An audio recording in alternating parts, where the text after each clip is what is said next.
Alors bonjour, aujourd'hui comme je vous l'avais dit, un petit tuto sur comment couper et poser de l'iron on. Donc aujourd'hui j'ai décidé de faire ce motif en iron on. Donc logiquement il faut le mettre en mode miroir. J'oublie souvent moi sur le tapis, donc moi je vais directement sur symétrie, axe vertical. Et ça me met donc le motif directement à l'envers. Ensuite je vais aller sur créer. Et là, je vais aller découper ou ça dépend, l'iron on que je vais prendre, je le laisserai peut-être en entière, je ne sais pas. On se retrouve d'ici peu de temps. Donc là, on se retrouve, j'ai choisi donc l'iron on pailleté, violet, cette fois-ci. Je vais aller couper un morceau.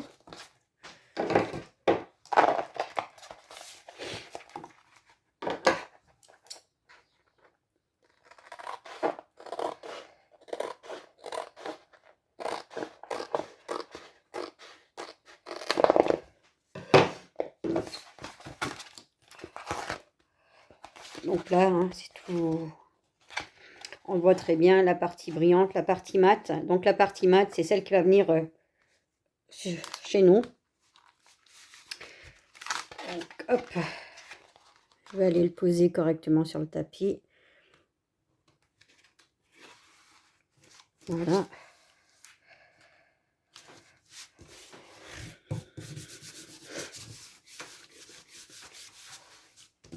Pas couper très droit, en espérant que le motif aille dessus.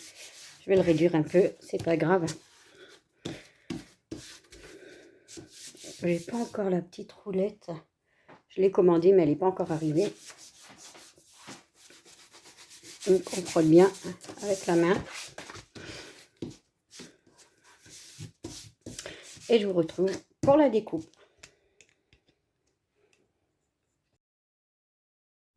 Donc là, on va reprendre la découpe.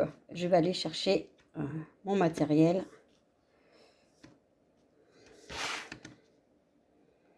Dans la liste.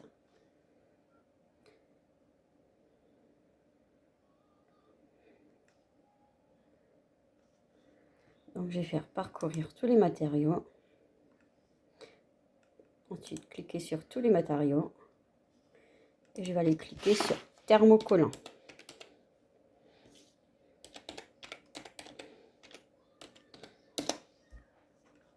Et là, je vais simplement chercher le pailleté. Donc, motif, on regarde bien.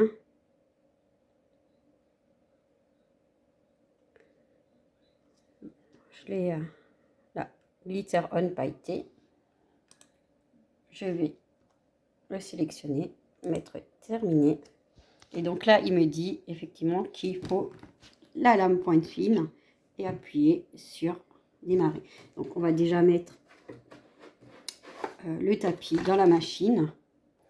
Donc là, on enclenche le tapis jusqu'au rouleau.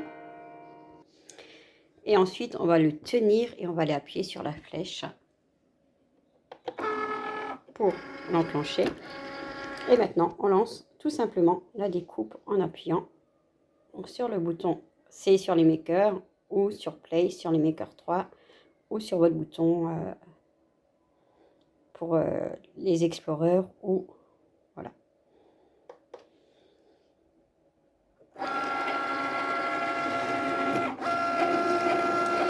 Alors oui, j'ai rajouté du scotch de peintre parce que mon tapis, il veut pas coller aujourd'hui, tout simplement.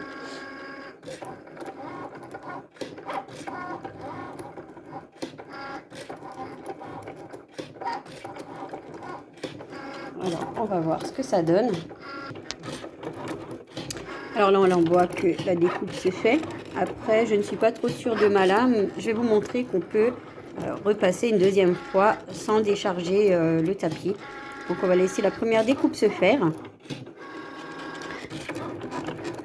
Je pense que même, je n'aurai peut-être même pas besoin. Mais voilà, on va peut-être pas prendre le risque hein, que ce soit mal coupé. Vous ne le faites pas, hein, vous testez votre lame avant. Moi là je ne l'ai pas fait et c'est vrai qu'elle commence un peu à à être fatiguée. Même si j'en ai deux, une que j'utilise pour le papier et une que j'utilise uniquement pour l'iron on et le thermocollant, pardon, et le vinyle. Là je pense que le motif est en train de se terminer.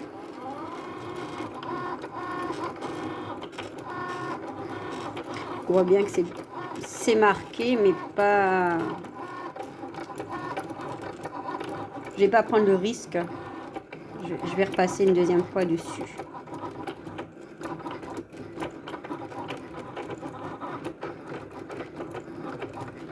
Donc là, il se termine tranquillement.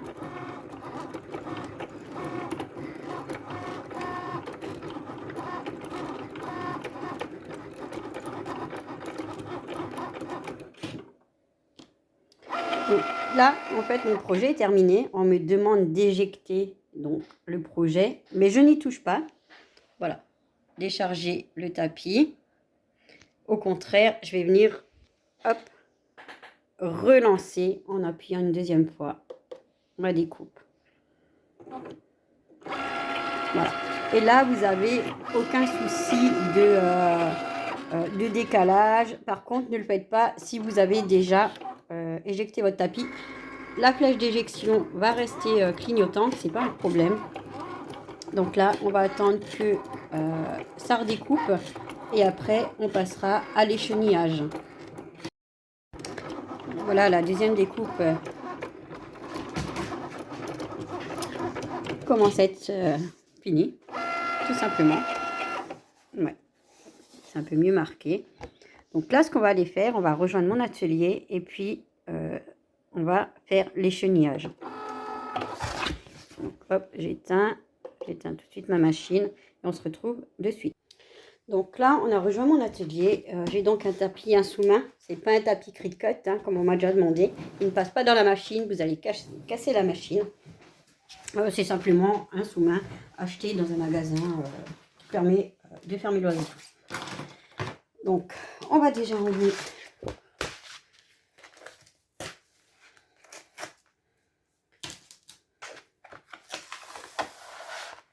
vous voyez bien que c'est pas l'iron on que j'enlève du tapis, mais c'est bien le tapis que j'enlève de l'iron on. Hop, on va le mettre là.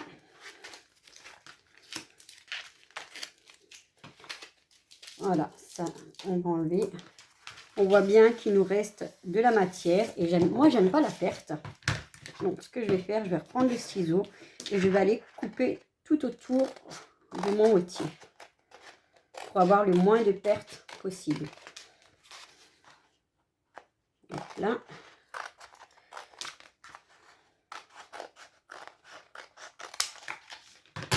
Et ce petit morceau, je vais le garder pour une autre utilisation, un prénom ou peu importe. Là, on va commencer l'échenillage. Donc, j'ai pas encore tout le matériel Cricut, je suis désolée. Donc, je vais faire avec ce que j'ai. Et on va aller commencer par un coin, toujours. Et là, on voit bien que, hop, ma découpe est parfaite.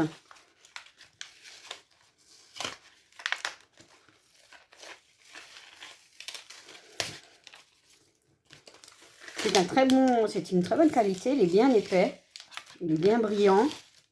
Je pense qu'il va faire plaisir celui-là. Hop.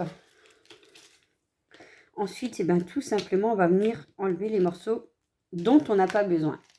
Alors, si vous ne savez pas quoi garder au départ, je vous conseille de rester devant votre écran, si vous avez la possibilité, pour pouvoir en fait voir toutes les parties qui sont libres sur le dessin et de pouvoir enlever.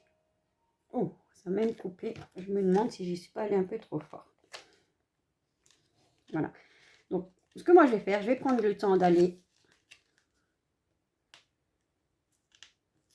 Hop.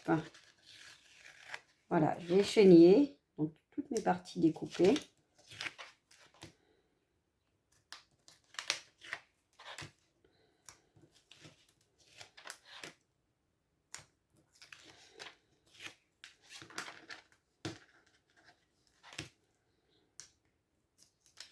Voilà. Donc en fait là, notre thermocollant est toujours en mode miroir et quand on va le poser, il va devenir en fait. Voilà. On laisse évidemment le support transparent, on ne l'enlève pas, sinon bah, on ne pourra pas le poser. C'est pas comme le vinyle où il faut mettre un autre tape. Donc, je vais continuer à écheniller mon petit papillon et je vous reprends tout de suite après. Donc là, j'ai presque fini d'écheniller mon design. Il ne reste plus grand chose. On va faire le reste ensemble. On va voir à quel point, pour moi, l'Iron On de Cricut est d'une qualité, voilà, et d'une facilité à travailler. Il suffit simplement d'avoir tout Cricut, finalement, parce que les réglages sont parfaits, la découpe est parfaite. Hop. Voilà, je tire à peine sur mon motif que le motif qui est découpé part automatiquement. Franchement, j'en suis fan, j'en suis convaincue.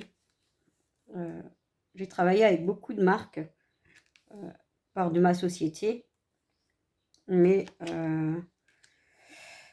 comme ça fait pas longtemps que je connais la marque Cricut, et ben je m'étais pas vraiment penchée sur leurs produits et c'est un réel regret parce que franchement le temps gagné à l'échenillage, à la découpe, personnellement,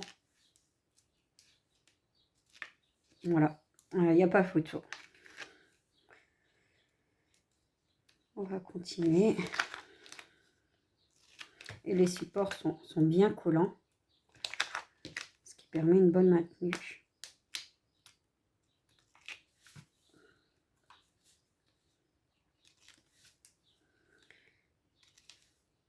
Alors, hop.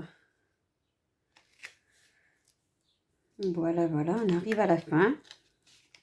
Il ne me restera plus qu'à vous montrer comment le poser à la presse. Par contre, je ne vous montrerai pas ma presse. Je ne pourrai pas vous donner de temps d'indication, de temps et de température, tout simplement parce que je n'utilise pas encore, malheureusement, une presse Cricut. Elle est prévue au budget, mais c'est pas pour tout de suite. Donc, mon motif est échenillé. Échenillé, ça veut dire on enlève les parties qu'on ne veut pas garder. Et on va mettre ce motif donc sur un de mes vieux t-shirts, tout simplement, juste pour vous faire le test. Donc, on va se mettre à la presse, on va commencer à la faire chauffer et on voit ça de suite. Donc, on est parti là pour faire la pose du design en Iron On. Donc, déjà, j'ai pris un vieux t-shirt. Donc, on va le poser sous la presse.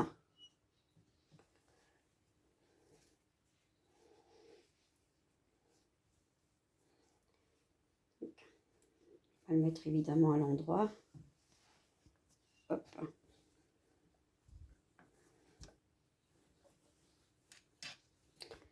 J'ai un peu mal posé ma presse aujourd'hui.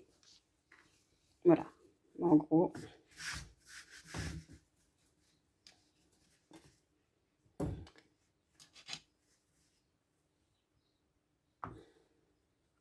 Logiquement, je pose mon support avant de lancer ma presse et là, j'ai fait l'inverse. Voilà. Donc, on regarde qu'on a à peu près même côté. De toute façon, celui-là, il ira à la poubelle, donc c'est pas trop grave. Donc là, vous voyez que mon support est tout froissé. Et bien, c'est pas grave. Je vais venir juste le presser une dizaine de secondes pour enlever déjà les plis et pour pouvoir effectuer une pose droite, sans gondole, sans... Voilà.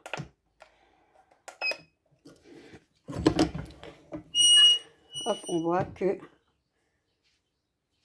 c'est plat, c'est propre. Donc maintenant, on va attendre que la presse monte à la bonne température. Et je vais vous expliquer deux façons de faire.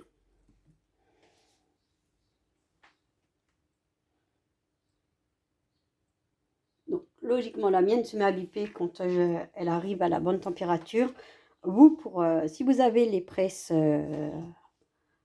Cricut, vous mettez le réglage et la température indiquée sur le paquet. Donc, tout simplement, si vous avez encore l'EasyPress connecté, c'est encore mieux. Vous utilisez l'application, vous mettez votre support. Donc là, c'est un t-shirt en coton avec le Iron On pailleté. Vous rentrez les paramètres et ça va aller directement vous mettre le temps et la température. Il n'y a pratiquement aucun risque de se tromper. Après, ça reste des machines électriques, hein, donc un minimum de surveillance. Donc, on a donc échenillé notre design comme ça, on l'a coupé en mode miroir.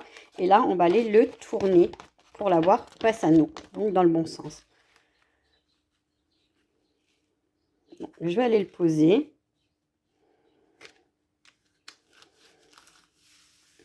Après, il y a deux manières. Il y en a qui vont aller mettre directement leur presse comme ça dessus. Moi, personnellement, soit je mets, pour protéger, une feuille de papier cuisson ou une feuille de téflon. Donc là, je vais mettre ma feuille de téflon par-dessus mon motif. Je vais ramener ma presse et je vais attendre qu'elle chauffe.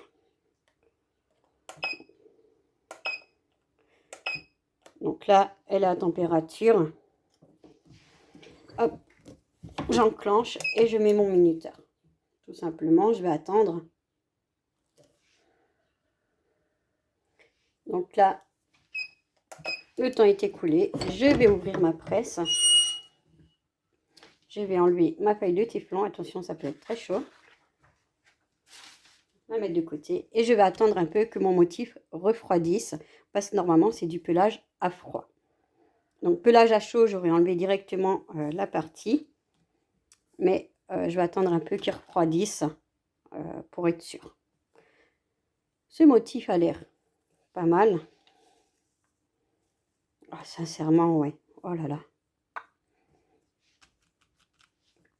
Donc, on va attendre qu'il refroidisse. Donc là, mon modèle a refroidi. Je vais simplement venir tirer un côté ou de l'autre, hein, c'est peu importe. Et on vient venir tirer vraiment tout doucement, au cas où, si un endroit n'aurait pas bien pris, qu'on puisse le repasser sur la presse. Voilà, il faut vraiment être délicat, prendre son temps. Et on voit très bien que... oh là là.